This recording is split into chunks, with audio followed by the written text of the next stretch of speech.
కుంభకోణంలో ఒక విఘ్నేశ్వరుడు ఉన్నాడు. ఆయన్ని చెరుకు విఘ్నేశ్వరుడు అంట. ఎందుకనో తెలుసా అండి? ఆ దేవాలయం దగ్గర ఒకసారి షుగర్ ఫ్యాక్టరీలోకి వెళ్ళిపోతూ ఒక చెరకు లారీ ఆగింది. వినాయకుడు చిన్న పిల్లాడి రూపంలో వచ్చి ఓ చెరుక్కర్ర ఇవ్వాలని అడిగాడు. అడిగితే ఆ యజమాని అన్నాడు, ఇది పంచదార చేస్తే తీయగా ఉంటుంది, మామూలుగా తింటే చప్పగా ఉంటుంది అన్నాడు.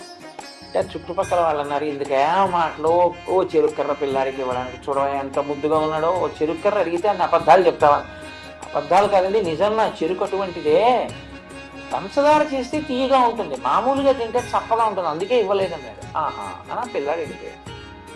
మర్నాడు అతనికి దానికి కావలసిన ద్రవ్యం ఇచ్చేటప్పుడు దాంట్లో ఉన్నటువంటి రసం ఎంత చూడడానికి ల్యాబ్ టెస్టింగ్కి ఎడతాయి శాంపుల్స్. వెళ్ళినప్పుడు అది చప్పగా ఉంది అని రిజల్ట్ వచ్చింది. రిజెక్ట్ చేసింది షుగర్ ఫ్యాక్టరీ, మాకు వద్దు చెరుకని. అతను తెల్లబోయాడు. నిన్న ఒక పిల్లాడు వస్తే చెరుకు తింటే చప్పగా ఉంటుందన్నాడు, అందుకే చప్పగా అయిపోయింది. ఇదేంటి చెరుకు చప్పగా అయిపోవడం ఏంటి?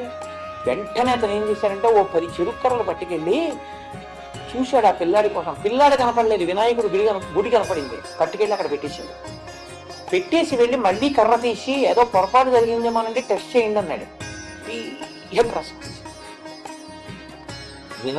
ఇప్పటికీ చెరుకు వినాయకుడు అంటారు అక్కడ.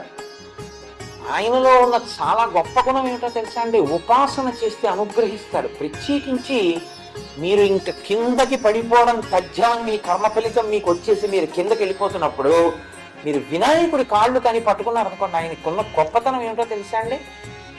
బాధని గబగబగా అనుభవింపచేసి సాధని లాగినట్టు లాగేస్తాడు పైకి. మళ్ళీ లాగేసి మిమ్మల్ని సమున్నత స్థితిలోకి తీసుకెళ్లి నిలబెడతాడు. అది గణపతి యొక్క అనుగ్రహం. అలా